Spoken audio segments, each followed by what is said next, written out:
Hello everybody and welcome back to another episode of Koki Otaku. Today with us we have a very, very special guest.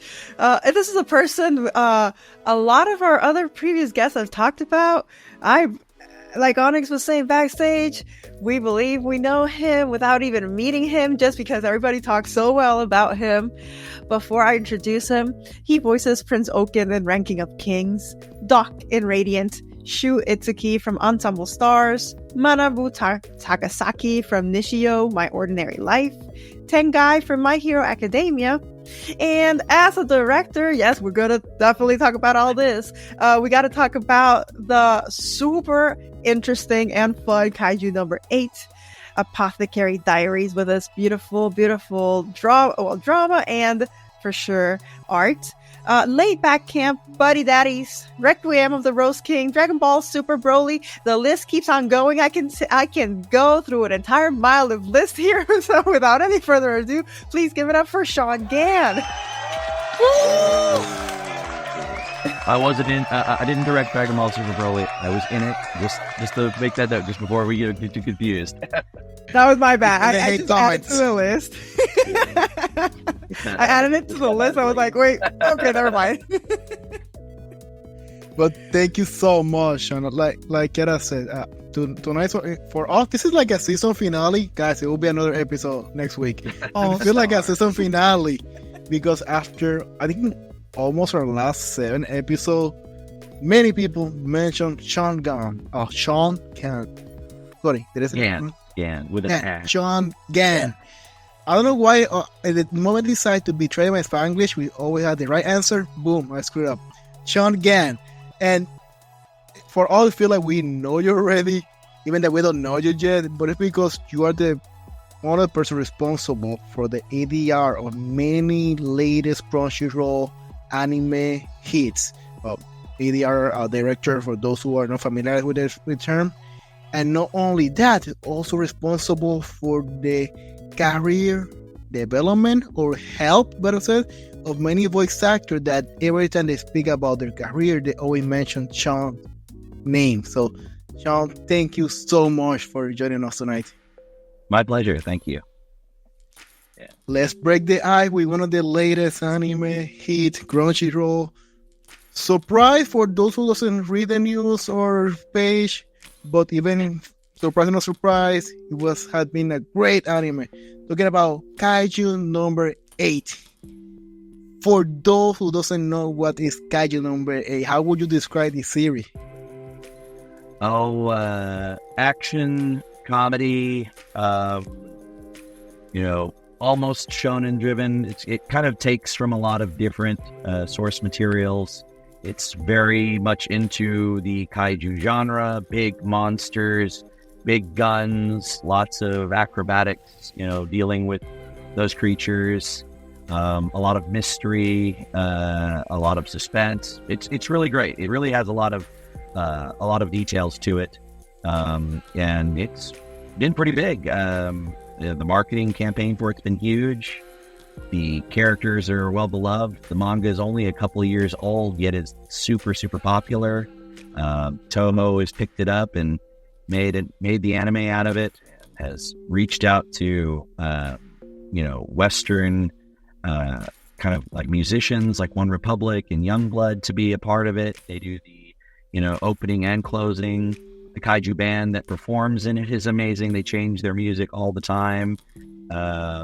In fact, the music, I think, is a really big part of like the feel of the whole show. It's very heavily orchestrated. It has new and well-established talent in it. Our lead, Nazit Arshah, as Kafka Hibino, is fantastic. He's known in Genshin Impact. He's known in other properties like Hell's Paradise.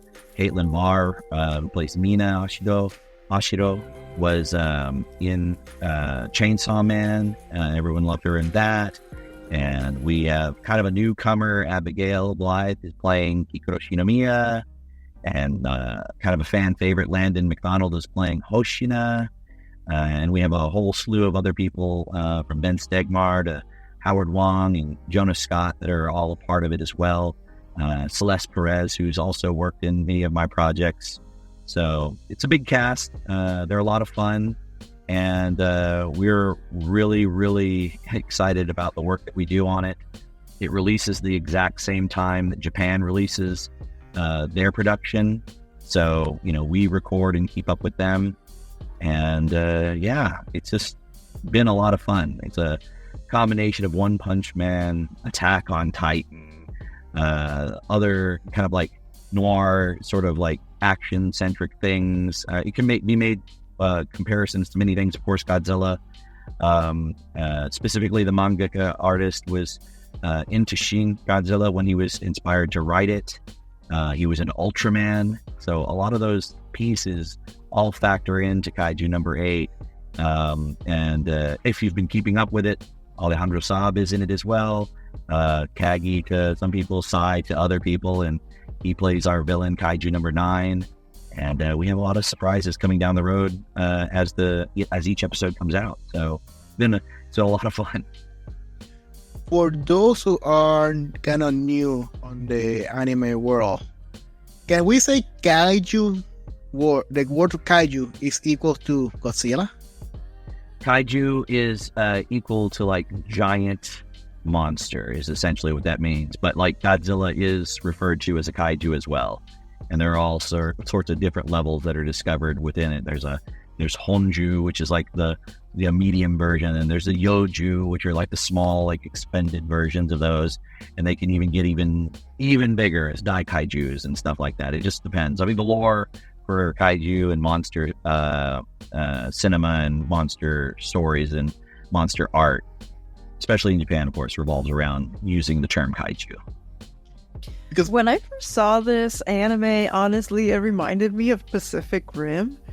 Oh, I love that. Great Pacific Rim vibes, yeah. When it first started, I was like, am I watching Pacific Rim but in anime format? That's what it said. That was what it looked to me. And then it diverged a little bit, but it still gives me the Pacific Rim vibes so much. I'm down for that. I'm a big fan of, Pacific Rim. And, all the work that comes out of that, the scale is handled very, very well in Pacific Rim, and I think that Kaiju takes from that a little bit in handling like the scale and scope of the size of their monsters and stuff like that. And who doesn't love Guillermo del Toro? I mean, he's amazing. So I mean, put that together. The cast that you just mentioned is huge in all aspects. How are you able to put all the forces together to make this piece of art when you have these big names as a voice actor? That's so funny you mentioned that, because I even forgot the cast is so big, I forgot to mention one of the main characters, which is Adam MacArthur. He plays Reno Ichikawa. That's our Yuji Itadori from Jujutsu Kaisen. They're all great people. They're all there to make art. They all want to do their best. All of us are friends. I've worked with many of them before, and if I hadn't worked with them prior to this show, I had at least been adjacent to them. I had seen them in other properties, seen them around the studio, seen their work with other peers of mine. So I was able to kind of, forge those relationships and have a good understanding of how we wanted to approach the work. And, it's just a good group of people. We have a very good team. My studio in particular is a very open, comfortable studio. I try to keep it very relaxed in the work that we do. I watch out for, their well-being and take care of, their instrument, their emotional state as they attack these characters and really kind of give themselves to the property. And, we're just excited for each other. Everybody that gets into the show, everybody that's a part of the show is congratulated, high-fived, encouraged by everybody that's peers with them, all their friends, and the anime community, the voiceover community, especially regarding this show, has been very, very supportive and very gracious to us. And even the fans. I mean, the fans across the board have been really great about the property as well. And I think that makes us all want to do our best work. Last question related to Kaiju, because I'm the biggest list. You are the ADR director, the maestro of the musician here of this big orchestra. However, the maestro always know the piece they're going to be playing. In this case, we're talking about simul-dub, which is big and simul-document at the same time. How do you know what to direct, how to guide them when there's something that the reference material is very limited?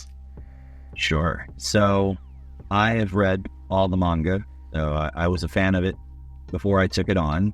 Of course, I've gone back to the material and gone back to the kind of B-sides material that has come out, all the side stories and stuff that have come out to it.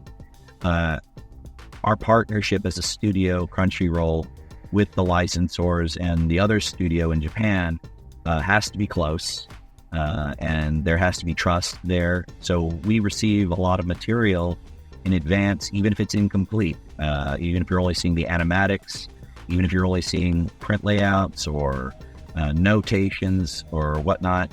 We're a few episodes ahead to kind of like gauge what's coming down the pipeline, and also to see like what new storylines are being developed and built. Because if you're familiar with the manga and you compare it to what's going on in the anime, it's pretty one-to-one. Everything seems to line up rather well, but there are portions of it where they're developing the relationships between the characters more. More outside characters are getting more time to speak and kind of expand the world and backstory of a lot of these other characters.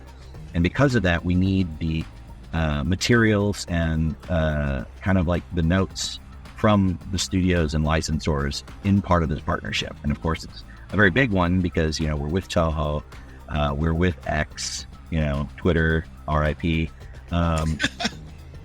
And, you know, it's a big project to get those all not only simul-dub and up at the same time, but to also stream it worldwide at the exact same time. So in my location, it would be 9 a.m.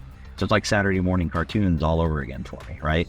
And the advertisement, the marketing campaign, like you can see, you know, billboards lighting up in Times Square, London. Toronto has their trains wrapped up, you know. Japan, of course, all their subways have these, you know, amazing LED light ups that show Kaiju. So the project has a lot of hands on it, and a lot of people want it to succeed, and a lot of people want it to go as smoothly as possible. So because of that, the exchange of information is very, very high, and it's something they're trusting us with. And, you know, we do our best to keep them satisfied and also deliver a good, exciting product. Let's move to one of the characters that you were the voice, the English dub. Let's start with Prince Ouken of Ranking of the Kings. I think this is the first time we're speaking about this series in the English dub, which is a piece of art that I underestimate so bad. And one of our members, Team Edwin, spent weeks hitting on me like, dude, watch it. And I'm like, no, I mean, this looks cartoonish. Until I dive in and OMG. For those who don't know, haven't seen this series, and they're like asking why you only can say OMG for this series. Why? What's this series about? How would you describe your own words? How would you describe this series for somebody who hasn't watched it yet? This series is a fantasy storybook tale about a young prince who cannot speak, right?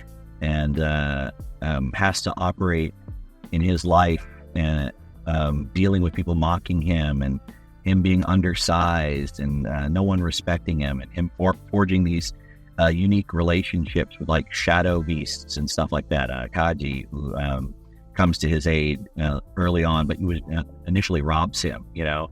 And it's really deceptive. It kind of lulls you at the beginning in the sense that it's so storybook-esque. It looks like a children's story, like you said. It's like, oh, it looks cartoonish, right? It looks like it might be specifically drawn for children, but within an episode or two, you already know that it's like dark, intense. Some of the violence and some of the backstories and some of the kind of bloodletting that happens in that show is really intense. I mean, it's artfully done, but each bit of those story moments, that happen, in particular, the one that has to do with Boji, when Boji was even younger and being, protected, that particular scene is just so gut-wrenching. And the first half of that season is, him dealing with his brother who's younger than him but bigger, You know, he's the son of a giant. They're both, you know, he's the son of a giant, and yet he is not a giant himself. And there's a lot of mystery as to why that is. And there's demons, and there's other kings, and there's a mystery as to why there are a ranking of kings. And if you're the number one king, you get, it's like the specific prize from like this council, but yet no king that ever gets that prize ends up being fortunate, you know. So much going on, and that's all just described in the first half, right? And then the second half, there's a set of prisoners and these brothers that show up from the underworld, and you know, among them is you don't know it at the time, this kind of like man in an armor. It's really devilish looking, and all he does is make, you know, really wretched sounds. He doesn't even speak, which is very funny because I ended up with a role. Caitlin Glass directed the show, so a lot of people I know are familiar with Caitlin Glass. She's like, oh, this character is so weird. Like who am I going to get to do these crazy, weird, guttural, spitty, hissy sounds? Like, who can I get to do that? It's like, oh, Shawn can do a bunch of those crazy sounds. So she brings me into it, not knowing really, because there wasn't, you know, extra story to develop it for herself at the time, that Ouken expands into like one of the main villains, one of the main characters of the show. Because there's a second season, which is kind of a prequel, or at least a setup to the second season, called Treasure Chest of Courage. And there are like 3-4 episodes specifically dedicated to the story of Ouken and how he was cursed, how he was just a regular, you know, noble, good warrior, good-hearted prince, the youngest of the 3 brothers, yet very special to his father because his father was seeking immortality. And yeah, it kind of leads into like the end of Treasure Chest of Courage, specifically leads into what could be potentially the true second season to Ranking of Kings. And it's just a deep, deep story, and the misfortunes of everybody and the triumphs of everybody are so fantastical and so lovely. I think everybody in that cast was spectacular, and I think Caitlin did a very, very good job directing, and I was very grateful to be a part of it when it was all said and done. For me, I got 2 things to say. One's a comment, the other one is a question. I'm gonna start with a comment first. This series, I'm gonna classify it in the same vein as Made in Abyss, because it's the type of series where you look at it and you're like, this is a children's show. What is this? Yeah. And then bait and switch. Boom. We get very mature themes, very mature gore, things like that. And then you start crying, and all the drama comes out, and you start crying some more. Let me add, before you throw the question, let me add to that. For me, it's hard to compare this series to another one that had so many deep topics. The love of a mother, the sacrifice of a mother for his son in a genocide moment, the betrayal of a father in order to obtain something that we don't know the value really worth it. The feeling of a kid who is deaf, he cannot speak, have audio and speaking, challenging for the proper fact. Disabilities? Disability, thank you. The adoption of a student who they don't want to trust him. The brother bond, which they were true together. This is when your character goes, and they were stronger, and suddenly something happened that they go in 3 different pathways. They just look so they will never get together again. It is. I can keep going here. How many deep themes that when you see this anime first, you think it's for kids, and the first chapter you start looking at it, oh my god, the amount of adult topics which are real life, you think about it, is unstoppable. Gann, right. You got it for the question there. Yeah. So for my question is, for these types of characters that they don't speak, they're just making noises, the hisses, the grunts, the groans, the whatever. How is that scripted? Like, how do you know what type of emphasis you're gonna give to that certain scene? So the writers, the translators to the time coders to the writers, the adapters, do their best to follow, what's happening on the screen, follow what's written down for them, and apply that in, tonal ways. So using ADR terms like OM, open mouth, CT, clenched teeth, hiss, gurgle, scream, roar. All those things are placed in specifically time-coded. When you hear it come out of that, that moment, you hear it will be time-coded as to what actually happened. So by the microsecond, we'll know exactly where things are appearing. Now, the great thing about Ouken, especially in his cursed state, there's really no flaps to him. Like, you don't have to worry about the mouth that much. So I could watch what he was doing and kind of just follow it, apply my own version of what the, Seiyu did and do whatever I was going to do, unique to the Seiyu. Of course, still respecting the performance or whatnot. But there are things that I can do that, the Seiyu cannot, and the Seiyu can do things that I cannot do. And so we have to put our own unique spin on how to do those particular sounds. And it's a lot of fun. It's a lot of fun to do that one. Because essentially they hit record and they're like, all right, go. Other times it's like, okay, let's watch, let's preview, let's see what happens. And then we'll get back and we'll try it and see if we can match it well.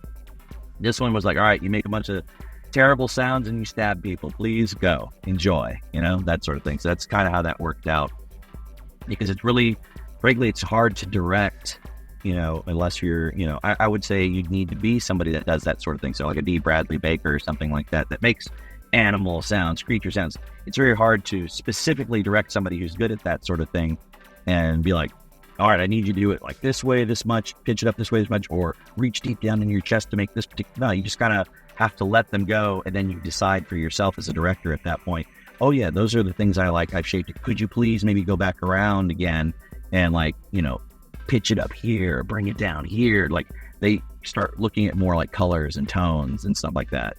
But yeah, it is an odd thing to write down and mark for people, but if it's clearly shown on the screen, essentially any of us can follow it.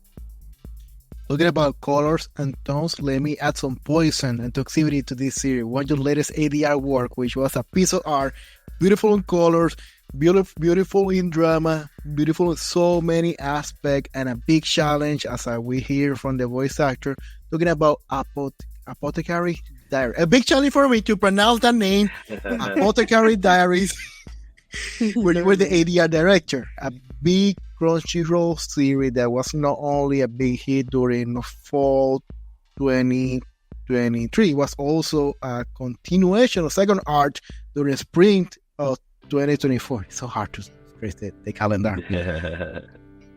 For those who haven't seen this beautiful series, how will you describe it? Apothecary Diaries to me is a court palace drama with Sherlock Holmes type mysteries within it, a lot of political intrigue, and essentially a one-way love story, right? Because the mangaka, artist, and author has said that Mao Mao essentially is asexual. So all of Jinshi's interests in Mao Mao and the love affair that's happening right at the moment is pretty much a one-way street. Mao Mao has no interest or care in it. But it is about her interactions with a world that is outside of what she's used to.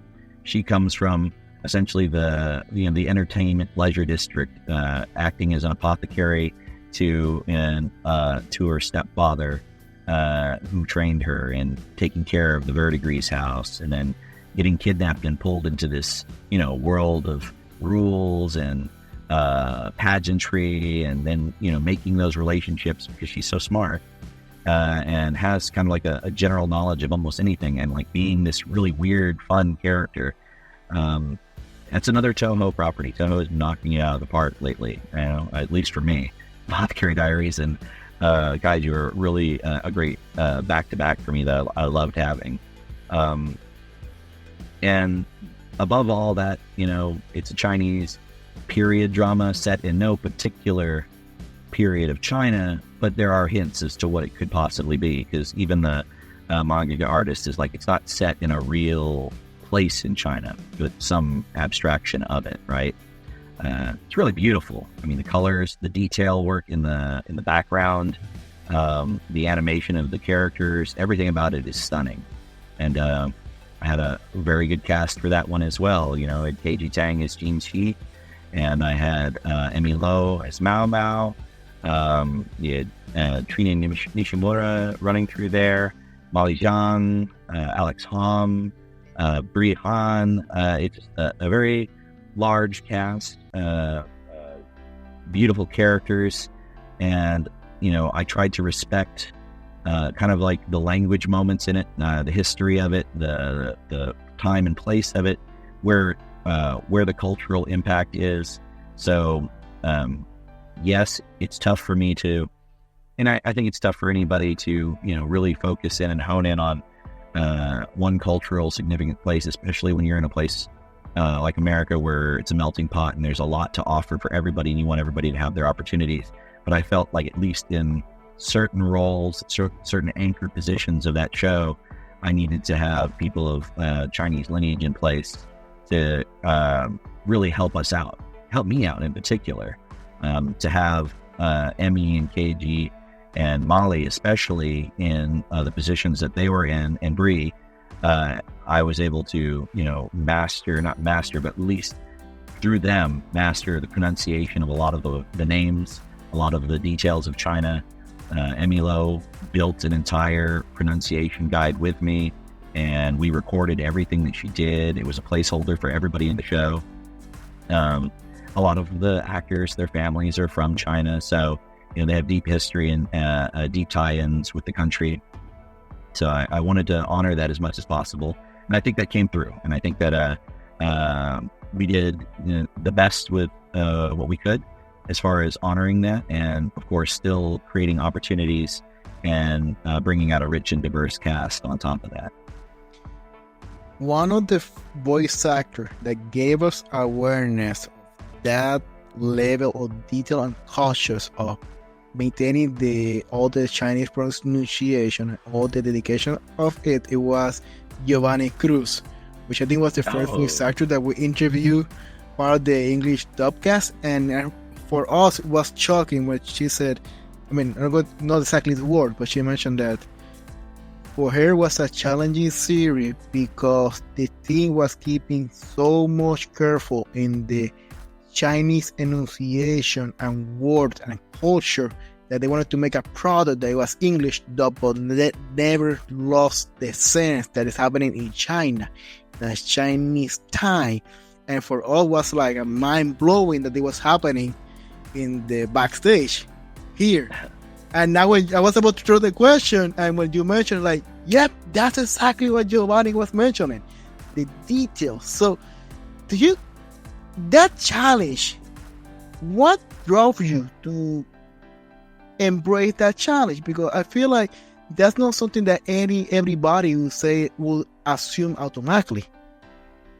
For me, I have a particular platform that I've always operated on. I'm a theater maker and art producer within DFW also.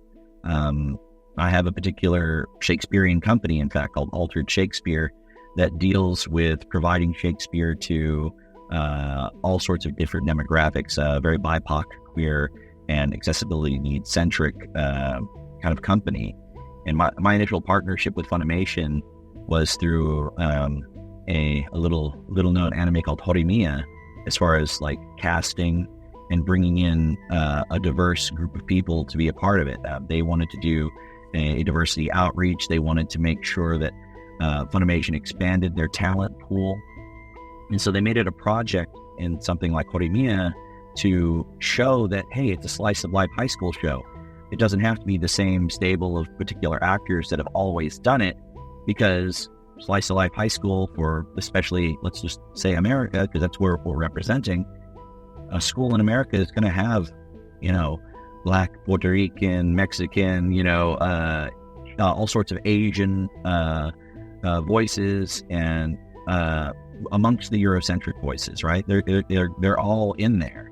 So the point of it is that it takes nothing away from the art. It takes nothing away from the performance to hear these beautiful, diverse voices.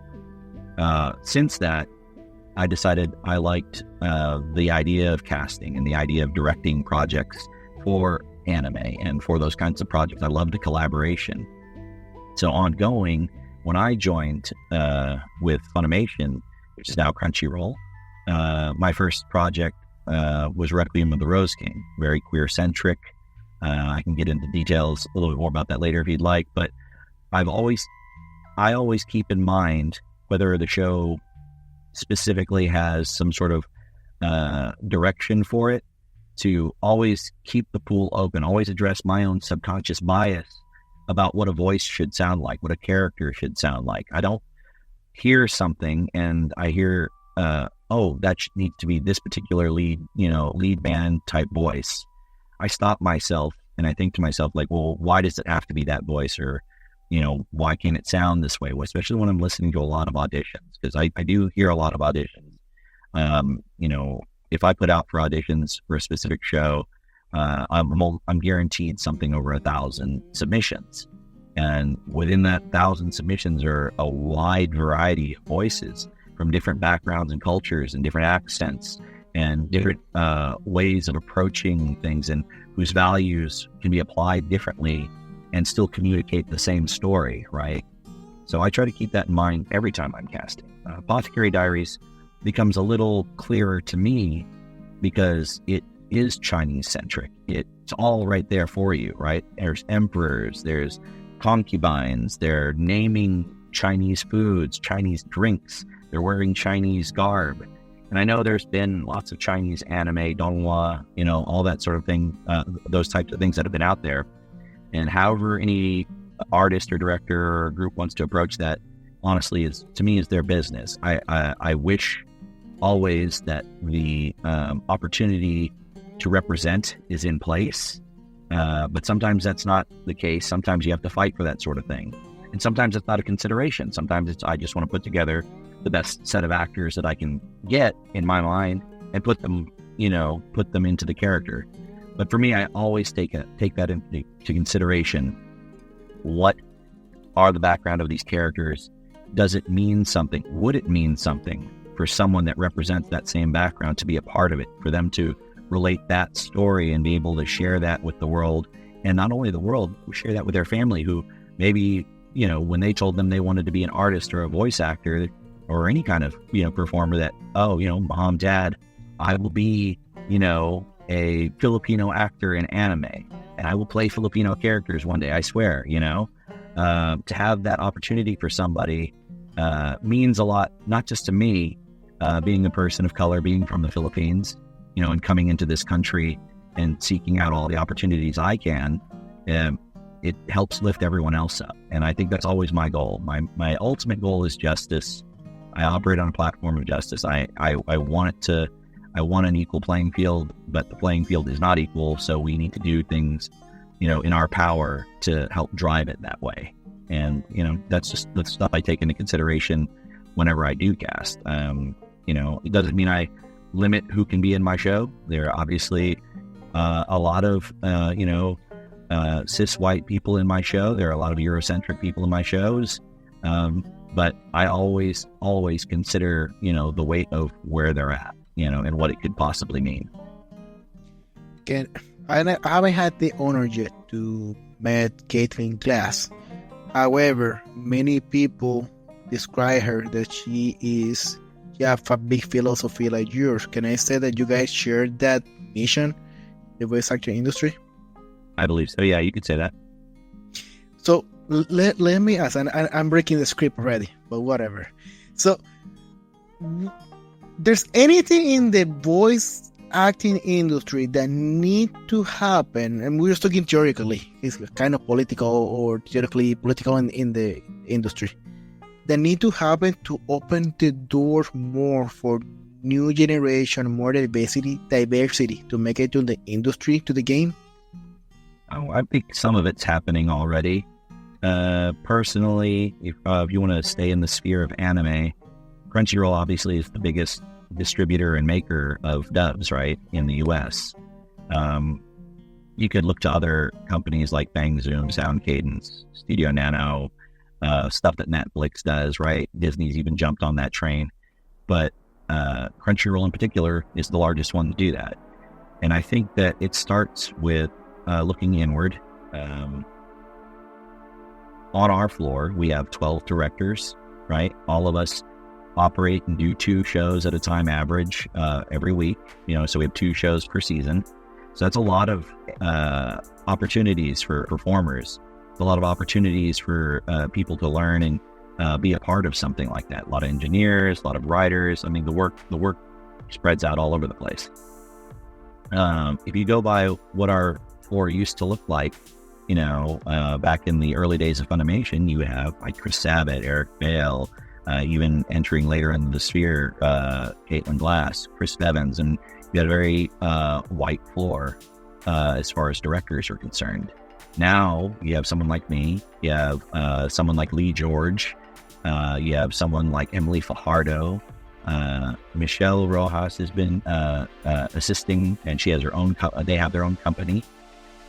So at this point now, there's like even just that little extra bit of like diversity amongst the directors on our floor, and that's a good thing, I think, and that's a step in the right direction. It's a positive step because those directors will bring their own values and their own backgrounds and their own culture and their own experience into telling their stories, into bringing people in to help diversify the floor. And I think that like Caitlin did a great thing where she was very intentional in her partnerships and bringing me on and having that partnership with the community at large, because from just the local actors in DFW, from our theatrical backgrounds, from our film backgrounds like Giovanni's from, and from our connections out in LA and New York, we were able to really extend a great deal of opportunities, and if not start certain careers, at least bolster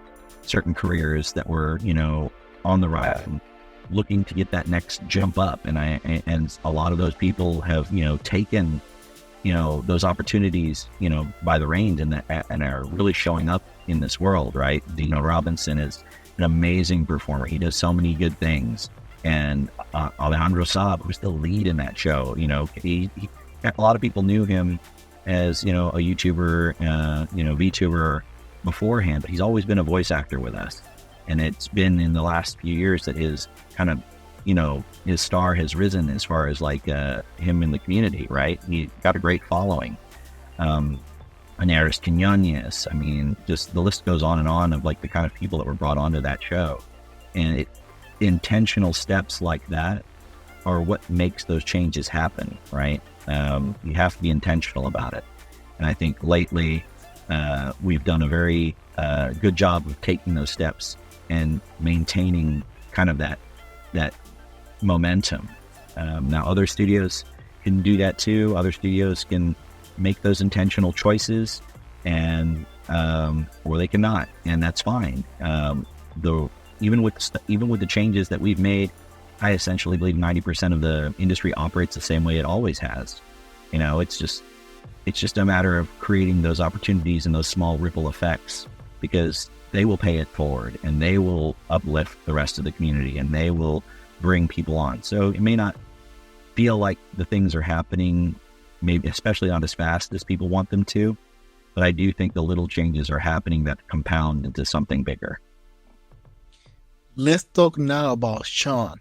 You mentioned you're first generation of Philippine American. Am I right? I am, yes. Great. I was kind of nervous when I was like, please don't screw this one. So, what drove you to choose the acting, this career, not a medicine, not engineer, not lawyer, not culinary? Why the acting career? I've been acting in some level since 4th grade, so I know specifically what show it is. I don't want to get into that. It's fun. My mother loved it. But since 4th grade, I've been a performer or a creator in some form or fashion, whether it's theater, film, or, eventually now voice acting and directing. It's just been a part of everything I've done. Now, did I think that I'd end up as a voice performer? My story isn't that. My story is that I thought I was going to be in film. I thought I would be a filmmaker. My intention was to go to a school like the Academy of Arts in San Francisco or NYU or Brown or something like that and start a film career, storyboard, direct, cinematography, something like that. My central group of friends, because I graduated school in South Korea, Osan Air Force Base. I had a small group of friends, and we would make films, and we would submit to media festivals, and we would write screenplays and submit, and we won several awards and gotten a lot of recognition for that sort of thing. And those were the things that drove me, and I thought that was going to be the end-all be-all for me. Then I got to university. I still performed in theater, mind you, at the same time. But then I got to university and was asked to audition for a particular show in the theatrical company.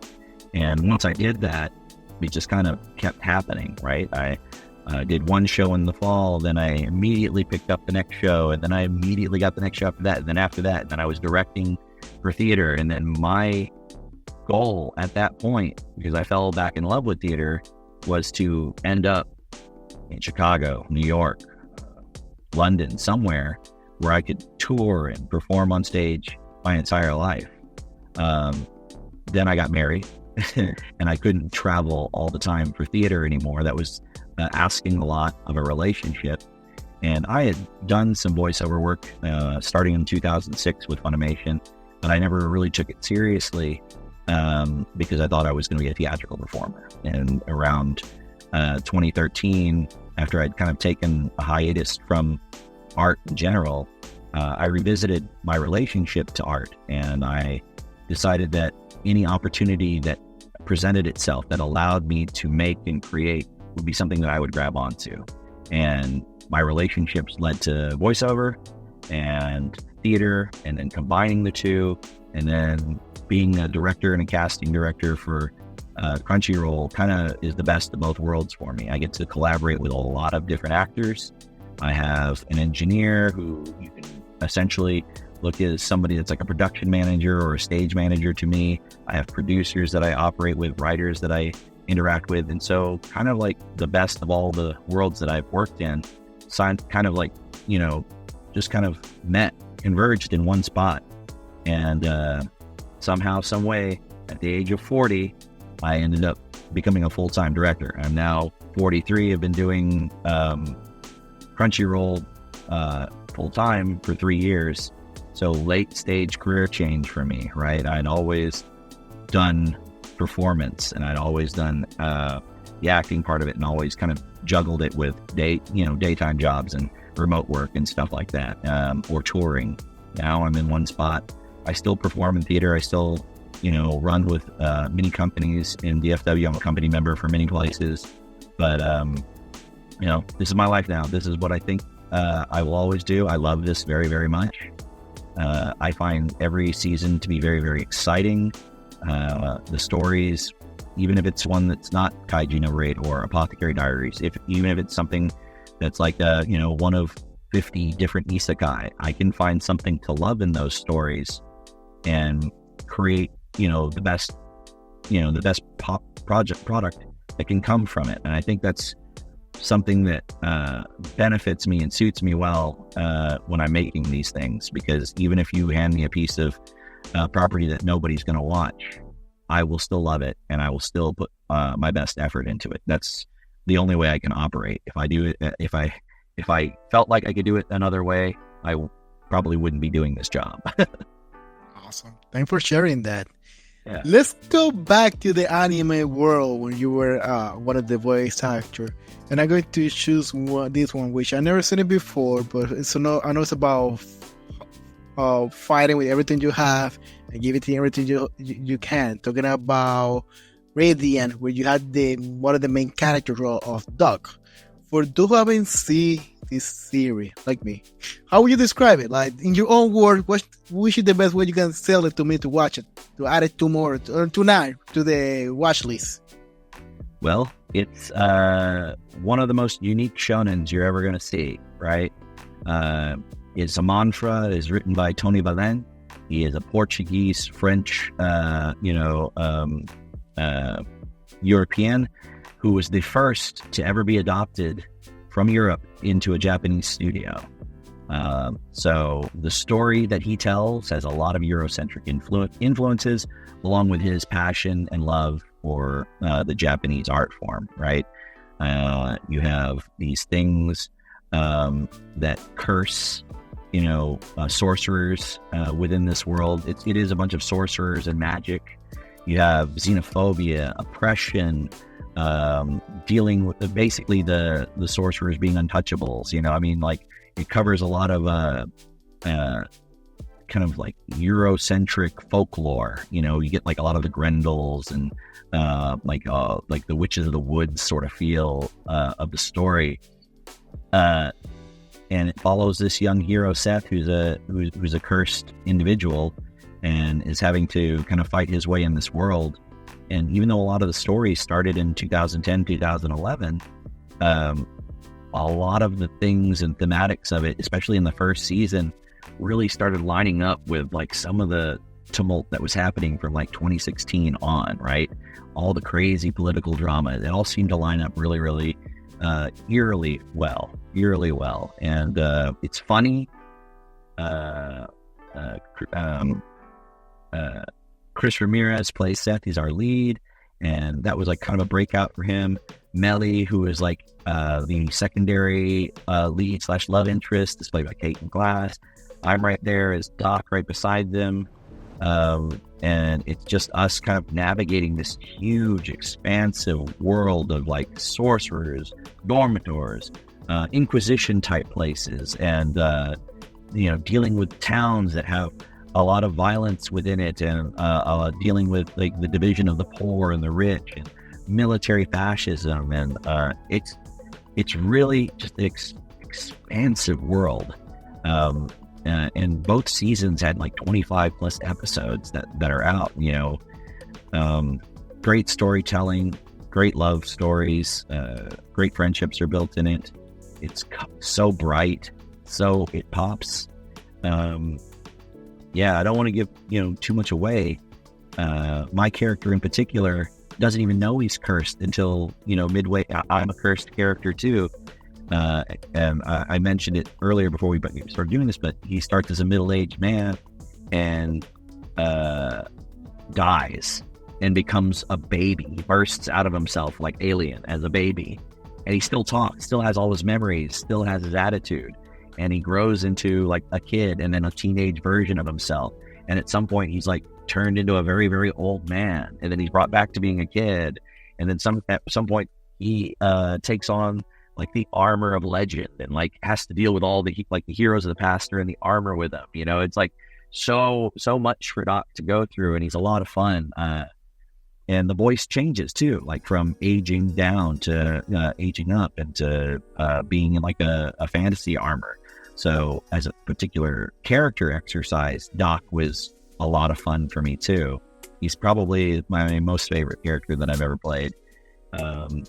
He just has a lot in his wheelhouse, a lot of energy, a lot of attitude, and it's stuff that I'm really great at delivering for, character types, and I just love that show. And we finished that literally 3 days, because March 11th, which is my birthday, we did an interview like a couple days before that, and then Texas shut down on the 12th, 12th or 13th or something like that. And we were done, and that was the last time that group of people were ever in the same room together. Right? Chris Ramirez is now in Chicago, and Ali Mims, who played Okocho in the second season, is now in New York. Caitlin and I are still working together, obviously, but it's like to have all four of us in that same room doing that work, just it hasn't happened since. And Lurch and Viz own the property. They haven't canceled it. And I think there's enough material for a third season, and we're all fingers crossed hoping for it. But it's been several years now, and so every year that passes, we're just like, oh, is it going to happen? Is it going to happen? I don't know. I'm so sad because it was such a fun time. No, definitely. And let's slow. I mean, by the way, I had it already on my wish list. I'm going to show you my cell phone now because I'm not going to focus on the screen. But it's, I promise, I swear, it's already on my watch list. It was already. I'm like, oh, it's on my watch list, which is a good sign. But let's slow down the things from 10 to 3 with one of the most chill anime series. We made this series 10 to... Oh, well, I don't remember. What? Yeah. We what? Laid back camp. Who was the Hannah Allier? It was Hannah who told us first about it. Hannah. Then we went with Celeste. Who else? Was Lisette in that one? Probably. She probably had a part in it at some point. I don't think she's any of the main characters, though. But yeah, no, definitely the one who introduced us to that one was Hannah Allier for sure. Oh, I love her. She plays Inuyama in the show. Yeah, and then after her, we definitely did. We definitely interviewed Celeste, and we were like, "Okay, we're ready this time. We've seen it, we binged it, and it was gorgeous." One thing I did, show, isn't it? Yeah, it was. It's just so chill. It's laid back. But one thing I did tell Celeste, or I did mention when we were interviewing with Celeste, was I don't know if you, Shawn, as director, when you at the end of the show, there's a website. If you go to that website, you actually see that the different camps that they go to are actually real life places, and I was like, oh my gosh, mind blown, this is so cool. And then I went to Google Maps and I was like, oh wait, so these are real places, let me go to Google Maps. I put them in Google Maps, and the pictures that they show in Google Maps is like what we're seeing on in the anime. I'm like, this is, again, mind blown. This is gorgeous beyond belief, right down to detail. They got it down so well. It's such a popular show in Japan. I imagine like a salaryman that works like 60 to 80 hours a week and has no time to go camping and enjoy the sights will sit down at home on the weekends with, like, you know, a Sapporo or something like that and be like, I remember when I was a kid. I remember when I would go to travel to Mount Fuji and enjoy the sunrise. And that's their opportunity to kind of unwind and do whatever. For me, it's a great... It feels that way too, because Kaiju number 8 is there's just so much, just so much interaction with it. There's so much happening, so much tension. So whenever I get to do laid back camp, it's like, good. I feel good. I feel relaxed. I'm happy. And it's a fantastic show. I'm very fortunate to have it. Season 1 was actually another director cast and started the show, Jade Saxton, who has been in many, many things as well and has directed many, many properties. She put together Caitlin Barr, Molly Zhang, Celeste, Hannah, and Morgan Luray plays Nadeshiko. Molly Zhang plays Saito. She's the one with the dog. And now we've added kind of like a new member to the group, Katie, which is Ayano. But I got to take over in season 2. And when we got to the end of season 2, I asked if I could stay onto the property and continue on with it. And things worked out in my favor, and I continue to be the director for it. And I think because of that, I'll probably be the ongoing director. I mean, that's my hope. I really love the show. Jade knew I was a huge fan of it to begin with, so I think she felt comfortable leaving it in my hands. And the studio actually changed over from season 2 to season 3. So if you're watching, you'll notice like the animation has gotten a little more closely resembling the manga, and they're a little more live. There seems to be a little more digitizing. I kind of feel that they almost have like a Wind Waker sort of feel to them. And a lot more detail has been put into the scenery and like the locations. Fun fact, I know you compared on Google Maps, but like on Instagram and certain X pages and Facebook, you can look up like laid back camp groups, and it's people, they travel to those spots in particular and take the same trails and travel the same roads as those characters so they can experience the same things. And it's a lot of fun to see that. It's really, anytime they pull up comparison shots, I'm always stunned at how accurate and how beautiful it is. And sometimes even the animation, as beautiful as it is, depending on where they're at, doesn't even do it justice, right? Like, because it's just so hard to capture the beauty of like natural beauty sometimes. The show is so fun. All the performers in it are familiar with each other since they've done multiple seasons now. So the repartee, the back and forth, the playing off each other, the energy that drives through all of it, they're all so sharp.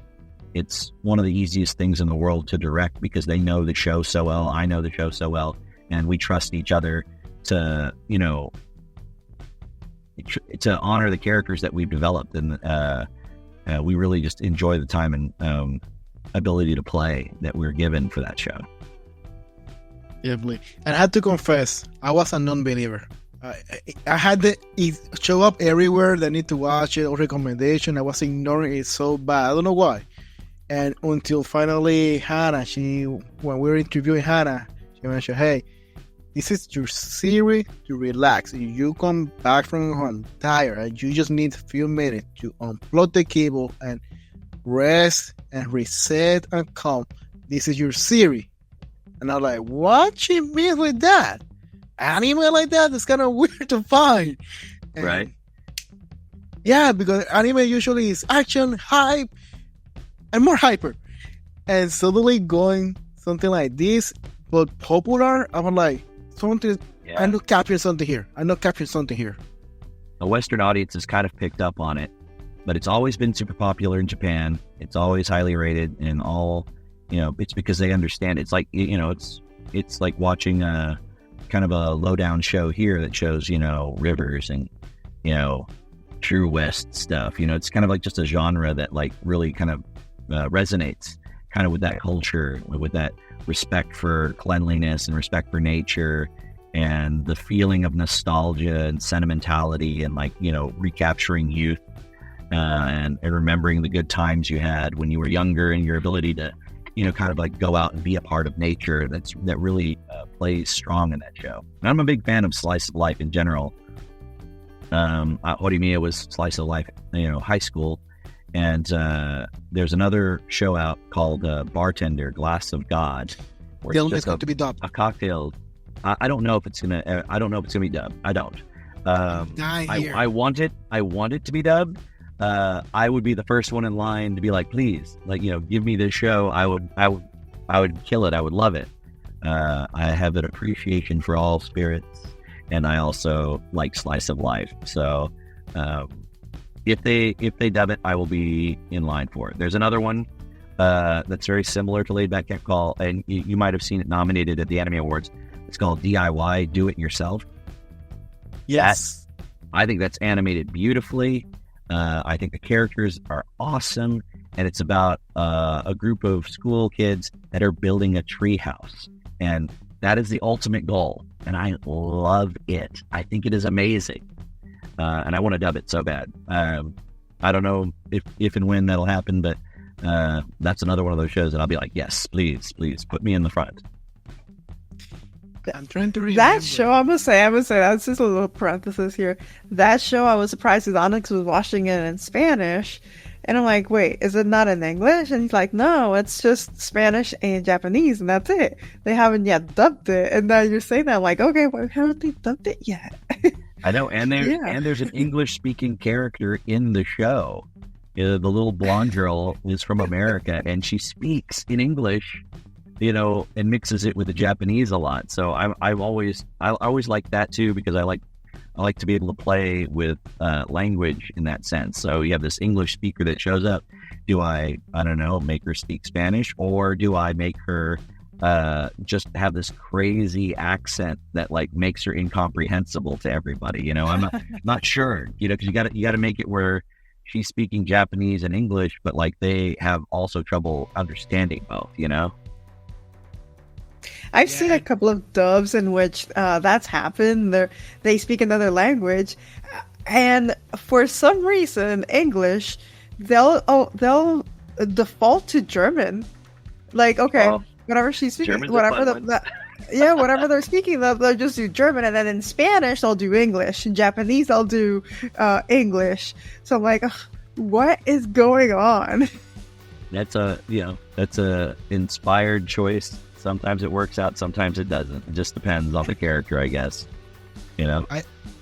I think it was Marisa Duran, looking on the list here, which we were recording with Marisa Duran. And it was mentioned that we love the drama. We love those type of story. And I think Marisa was also a bartender at one point. Or no bartender, coffee... Barista. Thank you. Yes. And I was telling Marisa, I would love to see a isekai of a barista, of a bartender, because the stories to be told on those two places might be gold. And I'm a dub watcher. I rarely watching sub. So when I saw that anime bartender, Glass of God, I was like, please, somebody tell me it's going to be dub, because I'm dying for those stories in a chill mood, chill environment with cocktails and a story that usually aren't juicy. And that's fine. It's a life fan. Come on. Yeah. Because Now you're a slice of life fan. Now you get it. I am from Moment Zero. You said Horimi, and I hear like screaming. And Marissa, she was haughty. She was so wonderful in that. And that was like, I would think that's her breakout role. I think that was like her, maybe even her first named role. I think that was a big break for her. Definitely. Someone should talk, but I'm running out of time at this point. So I think it's time to start wrapping up. So, Shawn, thank you so much for joining us. For those who are considering, did I say it right, Kara, this time? Thank you. She told me that the past 10 episodes I said incorrectly. Considering the voice acting career or something similar, any words of advice for somebody so experienced like you? Well, the first things first is, if you're considering a career that requires you to act and perform, love storytelling, love acting, love creating. The first step to anything is to not know what it is, to be bad at what it is, and to experiment and play with it. So I think as a performer, at its very base form, it's just entertaining people and telling stories. So if you do that well and you craft that part of your life, the other opportunities for it will open up. And that means going to classes. That means reading a lot, being very well read. That means reaching out to people with that shared interest, and finding a base of people who can support you. Find your people, right? And those things will all kind of line up for you. Now, just because you say, I want to be a voice actor, my advice to that is keep your eyes and heart open to other opportunities, because on that path, who knows, maybe you end up on television, maybe you end up on stage, maybe you end up doing stand-up comedy, improv, maybe you become a teacher, who knows? Maybe you run a podcast to become a YouTuber or a VTuber. I mean, there are so many things that are so close to that type of work that you have to be open to taking it, because you want to, you have to make money if you choose to do this as a career. If you choose to be a performer, that ends up being the job. The job ends up being auditioning. The job ends up being the person that goes out and tries to get the job. Having the job is a lot of times just a bonus of all the hard work that you've done. So you really have to love it and be able to love it without, the accolades, success, high dollars, any of that stuff. You have to love it so much that you can't imagine doing anything else. And that's the way my life is. I cannot do anything else. I have a very, I'm going to tell on myself right now, I can not focus or find interest in things, give you my focus if it's not something that interests me, right? So there are many kind of drudgery sort of life things that if we were to talk about it, accounting, a lot of, I made a living doing IT to support myself for a long time. I hated it. I could barely focus on it. I'm very good at arithmetic and programming and stuff like that. So it was a trade that I could do and make money and really support myself and live comfortably. I hated it. I couldn't, if I had meetings about it, I'd fall asleep staring at a person. That's how bad it is. I can't imagine managing my life any other way than the way it is right now, which is pursuing art, pursuing a creative field. So do you have to love it so much that you put everything else on the back burner? No, but it should be something that you love and can't imagine being being pulled away from. And if that's something that's in your heart and your life, then by all means go for it, and you'll find your way, because learning anything requires you asking those questions and requires you failing and failing and failing, and then eventually succeeding. Awesome. Shawn, thank you so much. For those who haven't followed you yet, social media, which social media can they follow you? To my detriment, you can follow me almost on any social media platform using @ReadyKafka, ReadyKafka. And lots of people have brought up the fact that Kafka is in my handle, and I am doing Kaiju number 8 and Kafka is the link here. That is a big coincidence, but for the same reasons they exist. My handle is kind of a joke, but I've stuck with it for as long as the internet has existed. So you can find me any meta thing: Facebook, Instagram, X, Twitter, Blue Sky, Threads, all @ReadyKafka. Or you can go to my website, shawngann.art, and you can find all information you need on me there. And if you have a hard time or you're not able to catch that, just go down to the description of this video, expand the description area, and over there you will find Shawn Gann, all links that he just mentioned over there. And because you just made it over there, we humbly ask you to subscribe, like, and share to our YouTube, to this episode.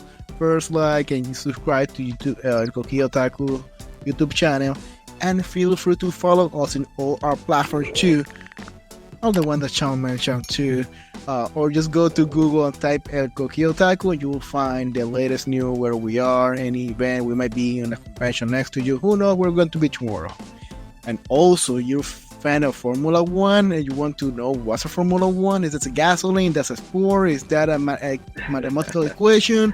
Or just a sexy guy running a very expensive car, risking their life? You can follow Koki F1, Kiara's new project, where she's talking about the 101 video of what's Formula 1, what it's about. There's an such F1, F4, F3, F2, F1, Formula Electric, but I think I screwed up over there. There's F4, Kiara? There's S4. So I watched the video, just forgot about it, just in case. You follow also Koki F1, and please, Shawn, thank you so much. Thank you for having me. And we will see you guys in the next episode. Sayonara. Bye.